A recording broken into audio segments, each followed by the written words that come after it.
ஆண்டவரும் இரட்சகருமாயிருக்கிற இயேசு கிறிஸ்து நாமத்தினால என்னுடைய அன்பின் வாழ்த்துக்களை நான் தெரிவித்துக் கொள்கிறேன். என்னுடைய வாழ்க்கையில் கண்டதும் கேட்டதுமான உண்மையான செய்தியும் சம்பவம் என்னவென்றால், ஒரு மனிதர் மரித்தார்.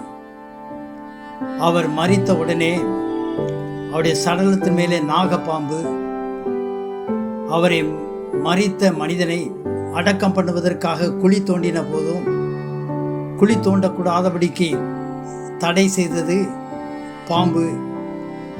ஆகவே சடலத்தின் மேலும் பாம்பு, அதை அடித்து விட்டார்கள்.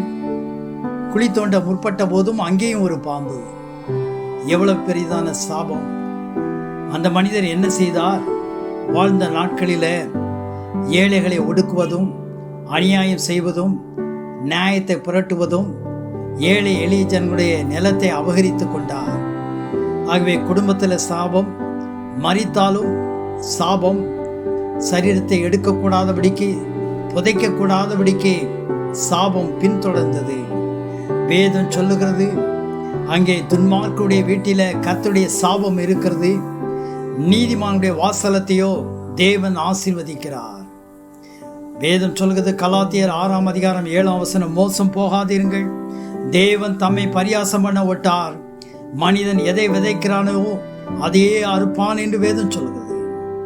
நாம் நன்மை செய்கிறதுல சோர்ந்து போகாதிருப்போமாக.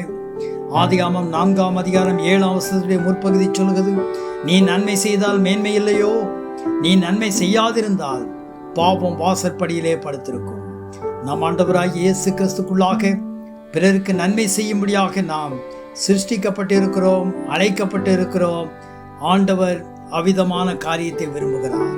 ஆகவே நம்மை பிறருக்கு நன்மை செய்யும்படியாக அர்ப்பணிப்போம், ஜெபிப்போம். எங்கள் அன்பின் ஆண்டவரே, நீதிமானுடைய வாசலத்தில் தேவனுடைய ஆசீர்வாதம் இருக்கிறது என்று வேதத்தில் வாசிக்கிறோம். நாங்கள் பிறருக்கு நன்மை செய்ய தேவ சமூகத்தில் எங்களை அர்ப்பணிக்கிறோம். நன்மை அல்லாமல் தீமையை கூட நாங்கள் யோசிக்காதபடிக்கு எங்களுக்கு கிருபைத்தார். ஆசீர்வதியும். சகல கனமும் மகிமையும் உமக்கே செலுத்துகிறோம். ஆண்டவராகிய இயேசுவின் மூலம் ஜெபம் கேளுங்கள் பிதாவே, ஆமென்.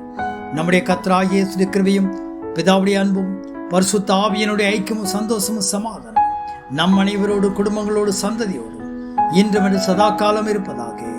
ஆமென்.